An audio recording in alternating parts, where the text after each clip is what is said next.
Welcome to Everything Life and Real Estate. Let's get started with our hosts, Linda McKissick and Dana Gentry.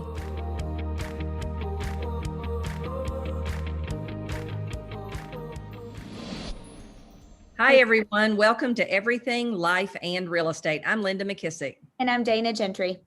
Hey, Dana, how are you? I'm doing great. I'm actually in Ashland, Kentucky today. I've been making my world travel. I stopped at our office in Mount Sterling, then came to Ashland, teach a little mid-year business review class, and just making my rounds. Awesome. How fun. I bet Kentucky's, well, you're probably hot. Are you hot there? Yeah, but it feels good. It's not humid or anything. It's nice here. That's awesome. Well, I'm super excited because our guest today is Sarita Dua, which has become a very close friend of mine. And which kind of reminds me of something I realized when we were going to have Sarita on here is how important it is to build relationships with common interest and common struggles and all those kind of things. So Sarita, I'm going to let you take over. First of all, welcome. We're happy to have you here. Thanks so much for having me. It's an honor. And so I think you and I met maybe years ago in Gary's Top 200 Mastermind, or at least it's the first I remember. My memory's not always that reliable, so it could have been another time. But when we were in the top 200 and you were telling your story about your wedding, and I kind of just fell in love with you right then and right there and didn't know you that well. So yeah, I remember meeting you too. We were back then we used to have like 3 days of masterminds and we could pick Wednesday, Thursday, or Friday. And you, me, and a few others always did Friday. It was always a smaller group. And I remember being in awe because you guys are like heavy hitters, right? And I was so excited to be in that room. And I knew of you, but you're right. We connected. I think it might have been a Keller Williams Red Day event. It was actually a Red Talks. And I remember telling the story of my big fat Indian wedding with 500 people. And we were just fast friends after that. And even since then, I feel like being really focused on health and other things, we've just found different ways to connect. And now I view you as one of my closest friends. So thank you for having me. Well, we're happy to have you. And, you have a very interesting story. So how did you even wind up in real estate? Because you have quite a background before real estate. And then I'm so proud of you. I call you my MIT friend. I don't have any others that have been that smart. I almost wore my MIT shirt, but I didn't want to be obnoxious about it. But yeah, you should wear it all the time. I did learn those letters, I really did. So my story is actually, probably similar to many people, right?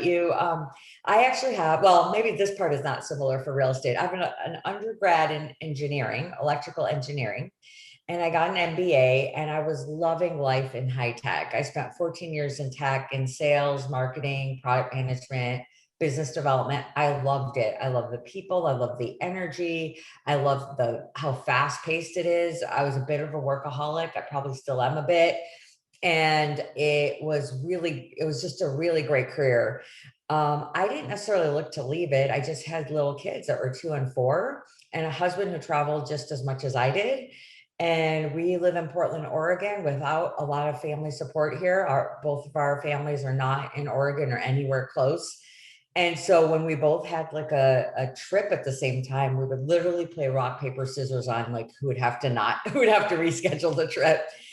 And, this isn't me trying to be like unhumble, but I am one of those people that would do anything for anyone, even if I have a hint that they need help. But I had a hard time asking for help, which is rough when you're alone with 2 and a 4-year-old and, maybe a neighbor or a friend could help, but like, you just don't want to ask, which is ridiculous. I'm way better at that now.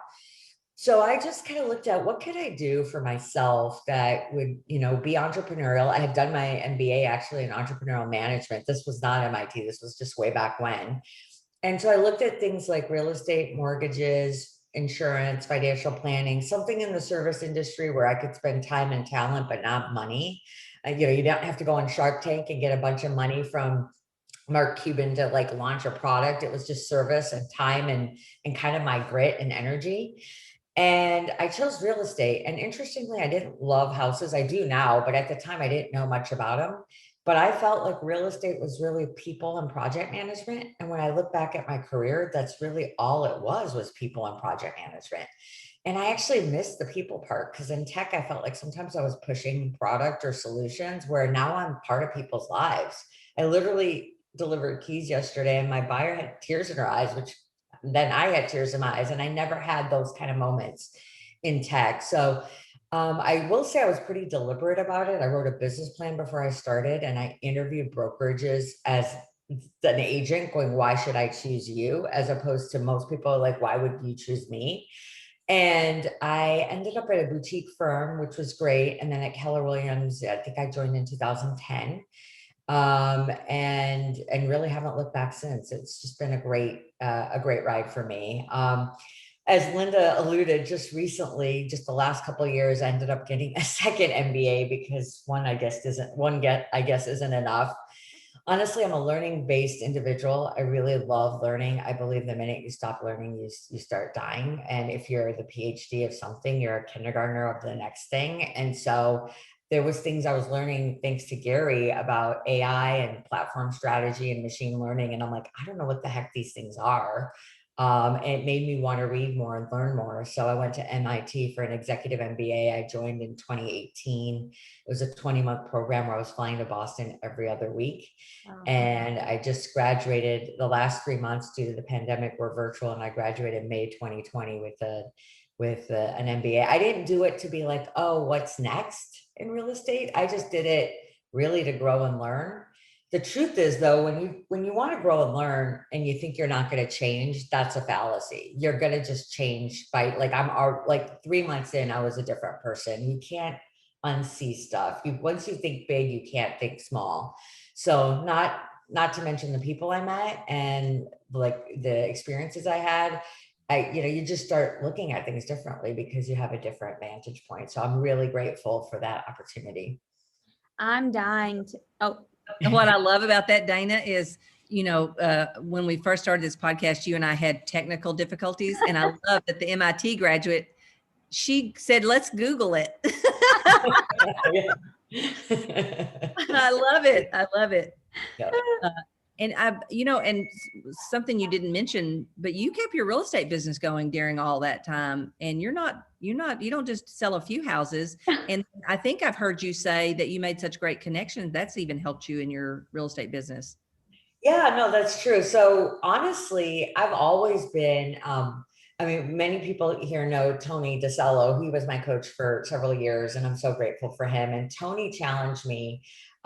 This was really a defining moment for me, for my career. Tony challenged me to set big goals, right? And a lot of people in real estate set their goals on how many houses did I sell? How many houses am I going to sell next year? I want to sell more next year than this year. And Tony figured me out. That's his superpower. He figured me out pretty quickly. And my goal ended up being, how do I sell about the same and take more and more time out of my business? Because I'm a big junkie for travel. I love, as I mentioned, education, and I'm really close. My family is like the number one thing in my life. So family and education, if you combine those two things, it equals travel for me. That was a way for me to be with my family and learn about the world and learn about other cultures. And so what we did every year is, instead of setting a production goal or a number of houses goal, and by the way, nothing wrong with that. For everybody who does that, that's a beautiful thing. For me, it was, how many days am I going to take out of the business? And I'm answering your question in a long-winded way, Linda, because the truth is, I was jealous of my husband. My husband works a corporate job at an amazing company. He works for Nike. And guess what? Besides vacation, if I forget about vacation, as a normal human being, he gets 104 days off a year. It's called a weekend, 2 days every week, called Saturday and Sunday. And I used to get mad because I'm like, I don't have 104 days that I take outside my business. Why can't I sure, I can design it, but maybe I'm going to take Wednesday and Thursday as my weekend. And now somebody wants to write an offer on a Wednesday. I'm going to do it. Right. So it became very simple. How do I take 100 days out of my business?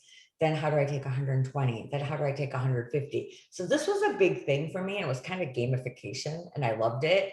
But to your point, when I went to MIT, it was actually brilliant for me, because I used to travel and be out of my business, but sort of pseudo, like my clients would sort of think I was there. And then the nice thing about not only MIT, but this sort of virtual Zoom thing that we've all learned since 2019, since early 2020, due to this unprecedented time in our world, I was able to just be like, I'm out, and I'm happy to do that consult with you. I could do 8 o'clock today or tomorrow at 9, as opposed to, do you want to wait two Thursdays from now? We can meet in my office, or do you want to just meet now? I feel like I've really integrated my work and life more, and I'm much more transparent about it, and people get it now, right? It's just like, yeah, I'll even say I'm having dinner, but why don't we just you want to chat at 8 o'clock for 20 minutes?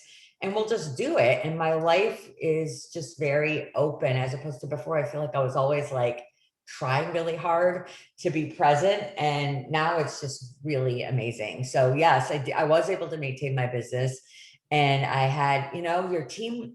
You never know what holes are in the bucket until you put the bucket in the water for a long time and dunk it and see what's going on. So like, sure, my team did a great job when I was around, but when I was gone, they had to, right? They could ask me a question, or they could just sort of figure it out. And of course I was there for them, but like, it really stress tested our systems and our people and their confidence. And it was a great thing. We've really flourished.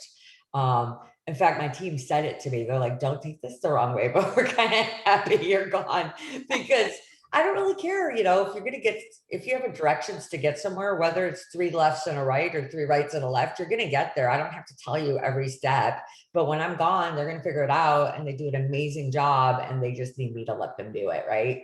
Obviously you can see a little bit of control freak issues, and those are all my issues, not theirs.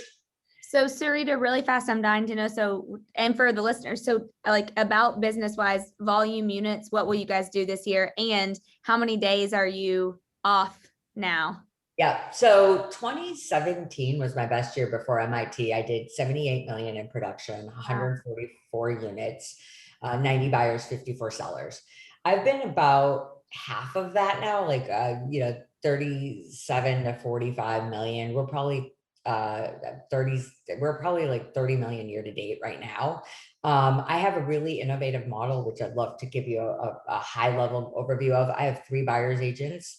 I have a listing manager, I have a transaction coordinator, and myself. The 3 buyer's agents, though, they do everything up to finding the house. And then I am the lead negotiator. I negotiate every offer and do everything contract to close with a very strong TC. So my buyer's agents aren't showing agents. They do 5 steps. They do the first contact, they cultivate the relationship, they do the consult, they actually set the expectation during the consult on how we work. They get the buyer broker agreement signed.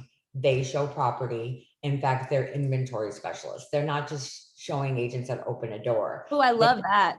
They are inventory specialists. They know inventory better than me. That's why you want them to show you the house, because they will read you like AI and machine learning. You might have your list of, I want 3 bedrooms and I want a 2-car garage. But then if you make a face at every dark kitchen we have, then you don't want a dark kitchen, or you don't, so they know how to read the buyer, and then say, we're not going to want to see that next house because I've been in it. We're going to want to see this house that it didn't work for the Millers because it was too small for them, but it's absolute perfect size for you. So then they do the offer handoff to me. I do the negotiation, and then contract to close. I have a very strong TC, so I'm not doing every detail, but I'm the point person, because once they hand off to me, they go off and find their next house for the next buyer. So it's an innovative model. I'll be honest, Dana and Linda, it's not the kind of model where I can have my name on a big billboard and sell 1,000 homes. I sell, like I said, 100 to 140 homes a year, but my profit margin 62%. Wow. And I'm very focused on that number. And our repeat and referral rates 80 to 85%, because guess what? They talk to Sarita. It's not like the Sarita team, and I don't know who she is because I've seen her name I've seen her photo on a flyer, but I've never met her or talked to her. They're from escrow, right? From contract written to close. I'm their point person. They actually haven't even talked to the inventory specialist since. So then 3 years from now, 5 years from now, 7 years from now. In fact, right now I'm getting referrals from clients that are actually in escrow, and they're sending them my way. So it's for me, as a team model, it's really nice to have that connection. And therefore, I don't think it's necessarily scalable. I don't have a dream to sell 200 or 300 homes. I just want to keep doing what I'm doing and be able to live a pretty great integrated life. So with regards to days off, with the last 2 years with MIT, Honestly, I spent over 200 days out of the office. Wow. And then in fact, we had a 50-day trip planned, my husband and I, because he gets sabbatical from work, and we had to put the kibosh on it due to COVID. It was supposed to be, I think, the day before Thanksgiving, Friday before Thanksgiving to the Friday after New Year's 2020. But we are looking to reschedule that. What I've since done though, is I've been really conscious of those. So MIT was essentially 26 trips to Boston in 20 months, plus 4 1-week long trips. And then after that, it was 15 to 25 hours a week for homework. Where do you live? I live in Portland, Oregon, so it was a good hike. And by the way, I couldn't complain. People were coming from Tokyo and Moscow and Wow. Kenya, Madrid. We had people from everywhere. So there was about 15 or 20 of us West Coasters, but there was people from everywhere. But what I was careful about, because it's very easy to kind of come back and go, I took a break from work, I'm going to go back and just do work. I was very careful about that time, not to mention the travel time, but the homework time. And quite frankly, I've actually put it into self-care more and doing things like, I am in the best shape I've been in. I am training for the New York Marathon. I am exercising regularly, seeing a nutritionist, libidos, just working on all those circles instead of just the work circle. Because, at the end of the day, we can always do more, right? We can always work more and make more. But what are the things that make us happy and bring us joy? And so I got kind of used to this sort of schedule, and I'm making sure I'm filling my cup with things that just, make me happy and give me longevity and a lot of energy. So Sarita, do you think have you kept a lot of the things we had to do in COVID because that gives you more flexibility to be other places? And are people accepting of that? Or Absolutely. Some of my best lessons learned for COVID beyond, like, I've always been a casual girl, so I'm pretty casual. So I did embrace the yoga pant and no zipper, no buttons rule. But one thing I love is like meal prep, right? Like I used to leave my home in the morning with like practically a cooler with protein shakes and salads and stuff. Now I just love working from my home office. When it's lunchtime, I literally block out lunch and go home. I go downstairs, I should say, cut up the vegetables and make my salad and just sit and take a break, right? So one thing I love is that I don't feel like I'm always on the go carrying my luggage with me. The other thing that's been great for me is I just realized, like, if you have, let's say I have a personal trainer to lift with and I have another personal trainer for Pilates, and guess what? They're not available at 8 p.m. at night. So why not, for me, I don't mind doing emails and follow up for a couple hours each evening, because I feel like it's a little bit of a volleyball game. I could spend a couple hours in the evening, sending emails, catching up on stuff. And then 7 to 9 a.m., I know many people are lead generating, but you can lead generate and follow up anytime and all the time. I use my mornings to go work out with those trainers because they're available, and no one's really looking for me that early because I've just lobbed I've answered all the questions from the night before. So it's just been nice for me to just connect with clients and integrate, I kind of redefine my workday basically. And I take time out for myself during the day. I don't feel guilty about it at all. And then I make sure that like all the bases are covered in a way that, works for me. We're recent empty nesters, so like it's great for us because we just, we plan things together. And like I literally each night ask my husband what time his calls are. And then when I know when his calls are, if I can sort of make sure that I might do my workout or something when he has calls, and we'll just make a conscious effort to have lunch together, or at least have a plan for what's for dinner. And it's been a great way for me. So in terms of habits, Zoom is a big part of my life. It probably always will be. I'm doing much better with shorter, like I don't do 1 hour meetings anymore. It's like, if you eliminate a lot of the chit chat, if you only have 30 minutes, you can cover what you need to do. So I do like quick 30-minute consults. We use Slack as a team, and it's become even more important. We used to do team meetings in person, but then Slack throughout the week. Now we do our team meetings via Zoom. And I think that will always continue because my team is spread out, and just why should they commute into an office when we can just kind of quickly get on the phone, go around the horn, talk about what's good, talk about what challenges we're having. And it's just shorter and more to the point. And either that gives them more time to show property or just more time to recharge for themselves. So lots of great habits that I don't see. I don't think we're going to be back in the office to the extent we were before, because it's just working great for our team. We just work well virtually, and they got used to me being anywhere, and it didn't matter. Who goes to the closings and who goes on the listing appointments? With I your go on the listing appointments. okay. But I do have a really great listing manager that sort of does everything. Like I essentially, if you think of writing the offer and sort of closing the deal on the buy side, closing the listing is kind of what I do, but with regards to photos, data entry, is it a gas furnace, all of that. Like I have really great support. He goes to the photo shoot, he orders a sign, he essentially enters the listing, and I just prove it and push it live. So I go to listings. With regards to closings, we've sort of, due to COVID, we're actually a state in Oregon that's still not fully open. We're like 1% away from, I think, our 70% vaccinated goal that our governor has set. So we weren't going to all the closings anyways, but now we have a great reason not to. One thing we do, the buyer's agents, my inventory specialists, they do two things post escrow. They actually attend the inspection.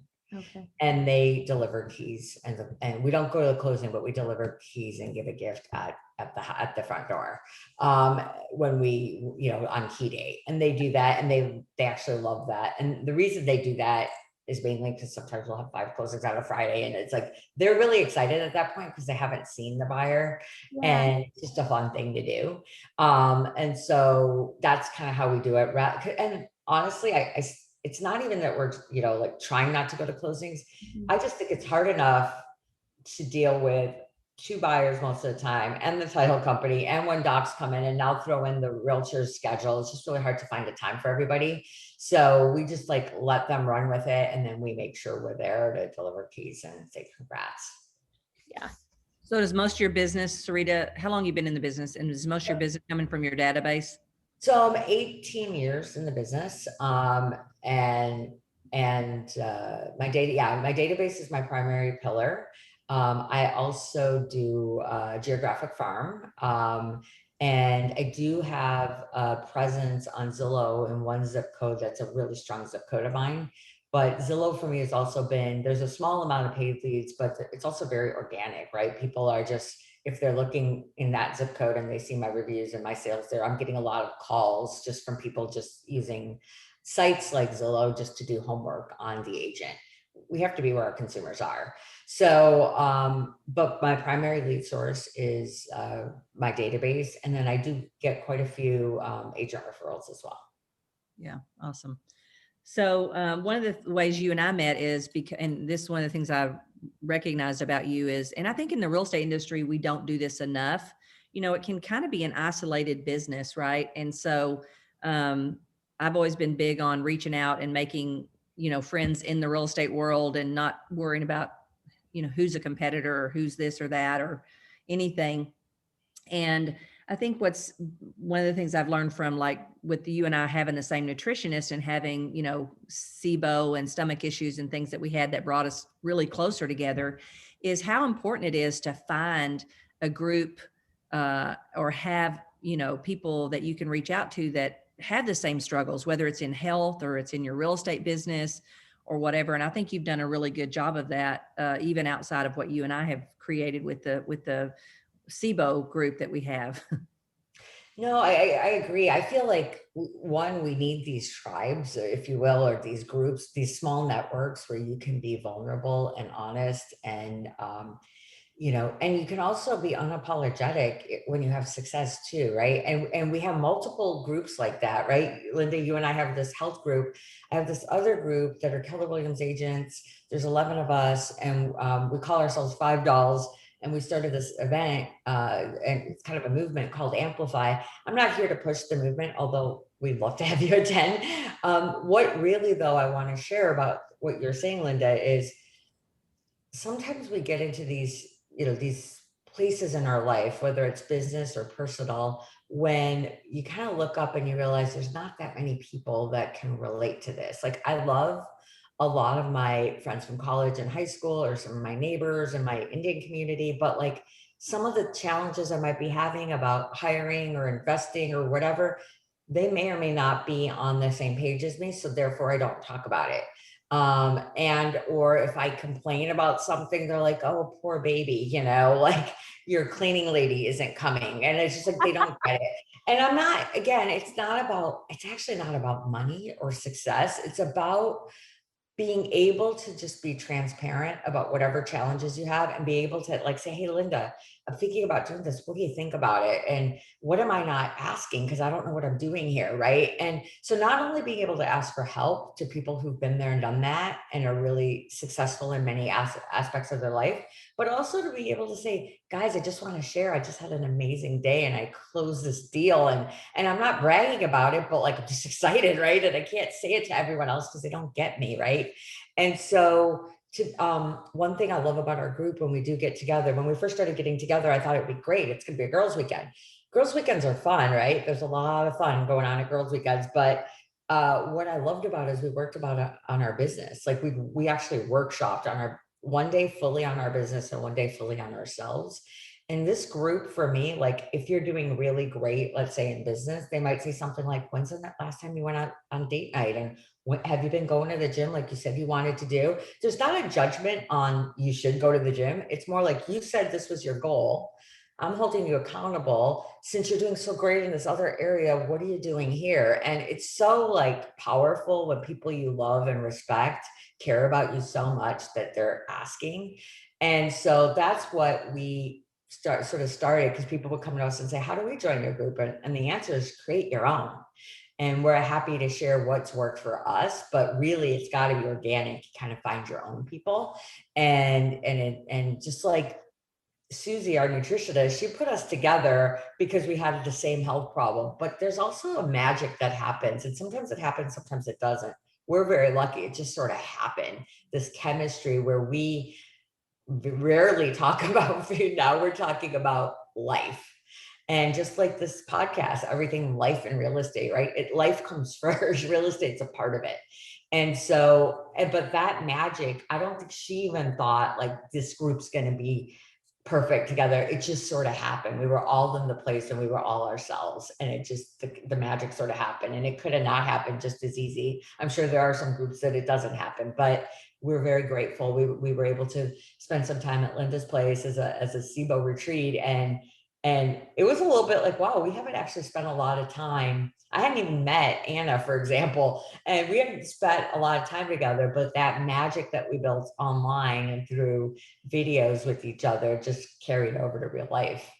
Yeah, it's like you almost didn't even realize you hadn't either. No. I'd never met Lindsay.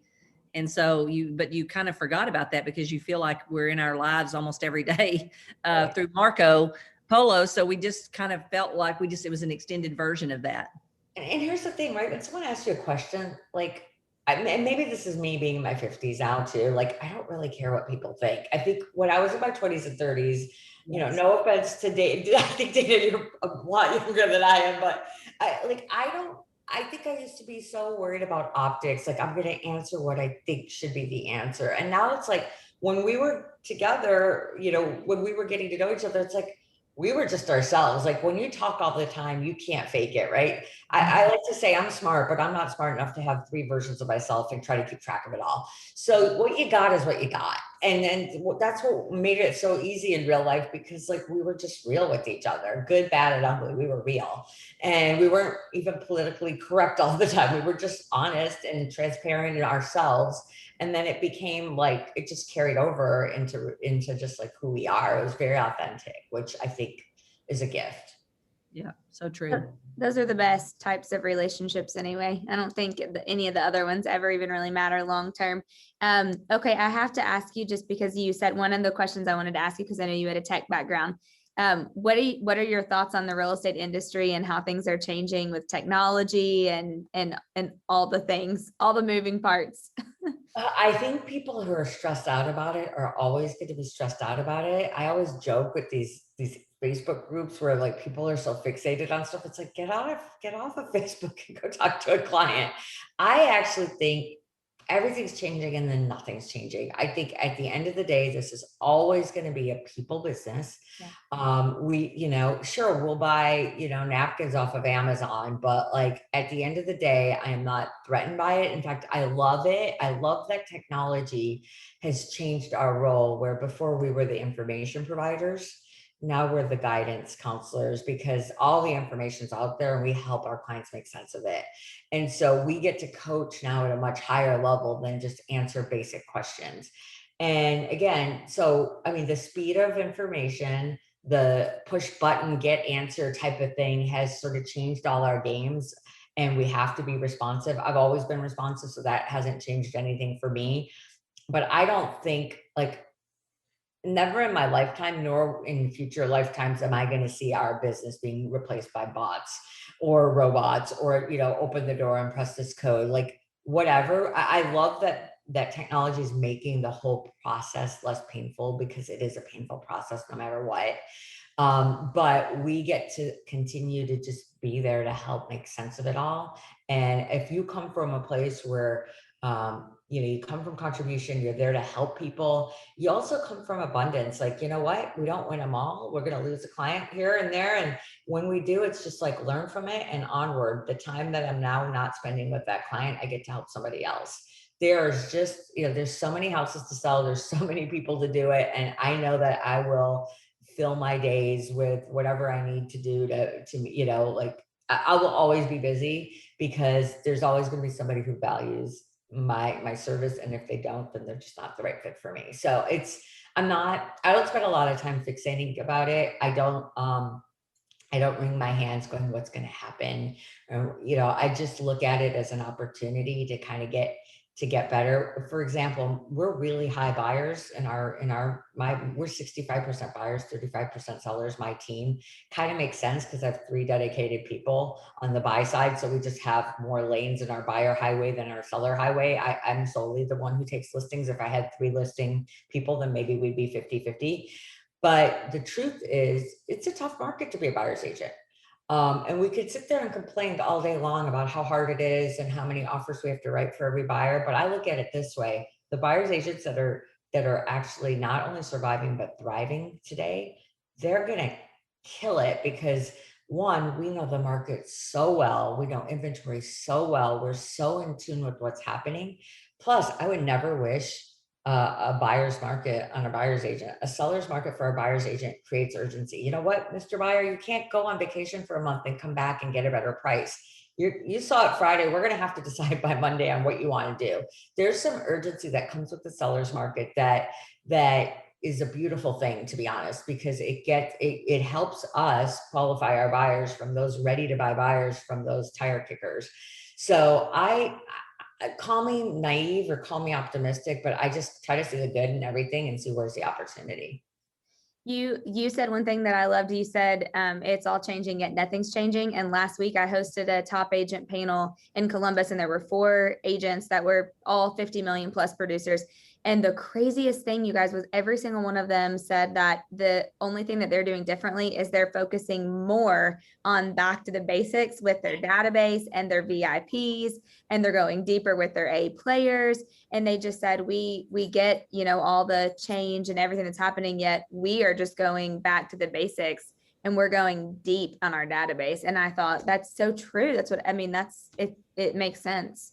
You have to go deep and you have to go often. I remember when pandemic hit, everybody called everybody and saying how you're doing, because guess what? The world stopped. We were sitting around watching Ozark and eating pizza, right? So, but then what we didn't realize is you had to ask that question again in June, and you had to ask again in August. We're back to school. Like, everybody says fine, thank you, but like, are they really fine? You just have to keep asking.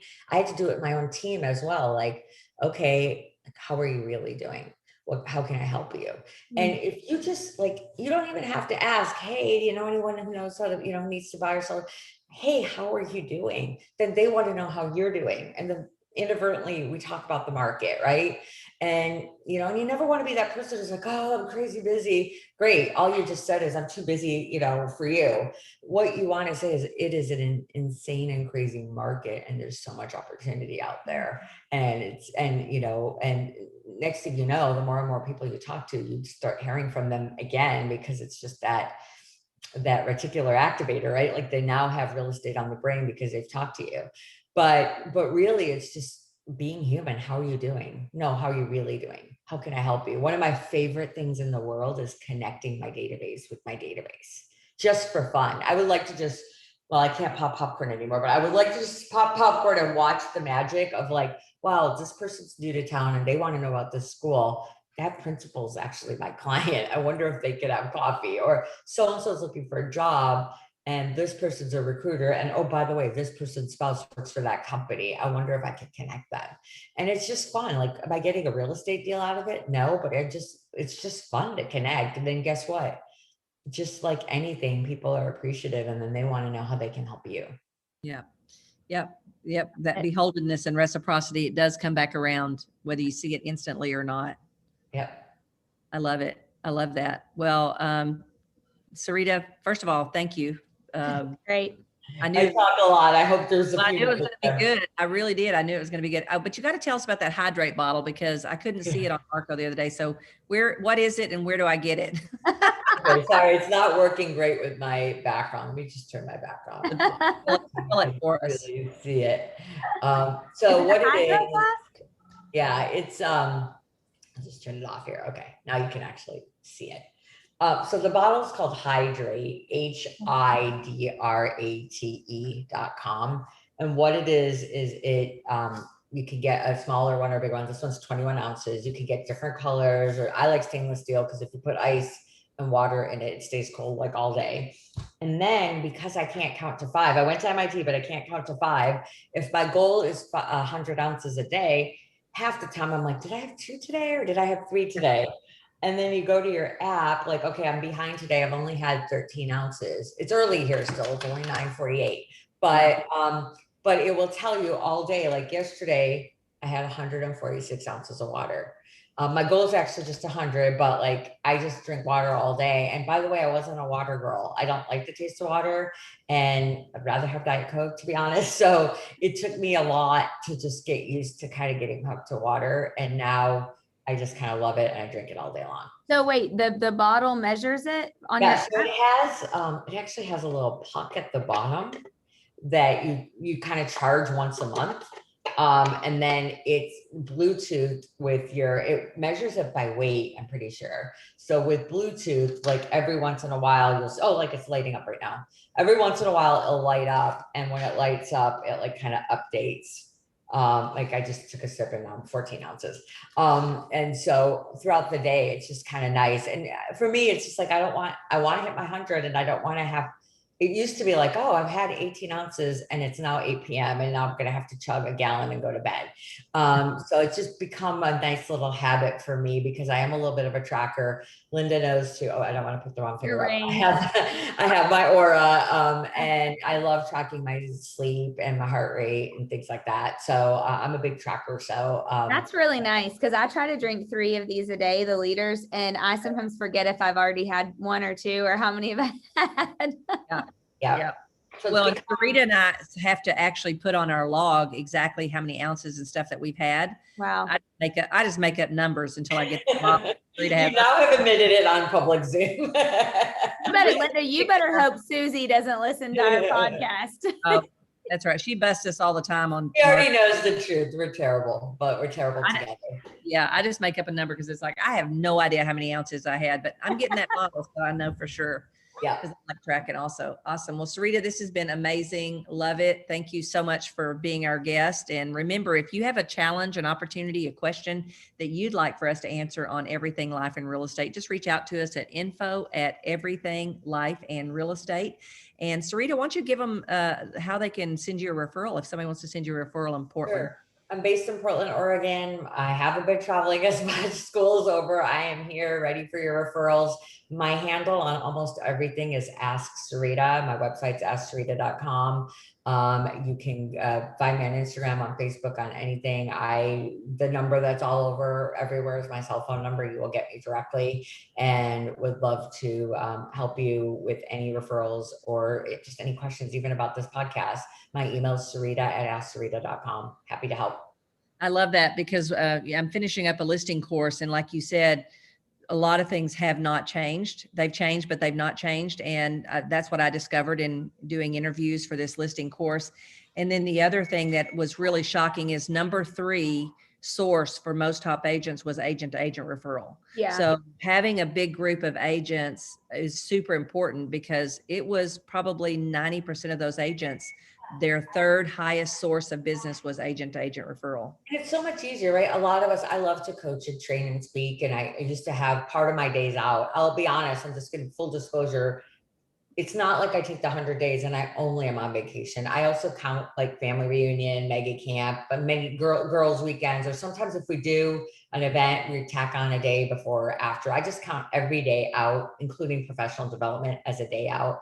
I go to Inman conferences and other things that are outside of Keller Williams, but are for enrichment and for networking. But now it's become even easier because we can do a quick Zoom on a certain topic and be out there and be present and be visible. So I would encourage all agents, especially if you have like kind of a niche or two that's kind of your secret sauce, like share it. Like as Linda said, she's not worried about like someone stealing her system, right? My showing agent model, I'm happy to share all the details and adopt it, right? It's not for everybody. Not everybody wants to write every offer. I love that piece.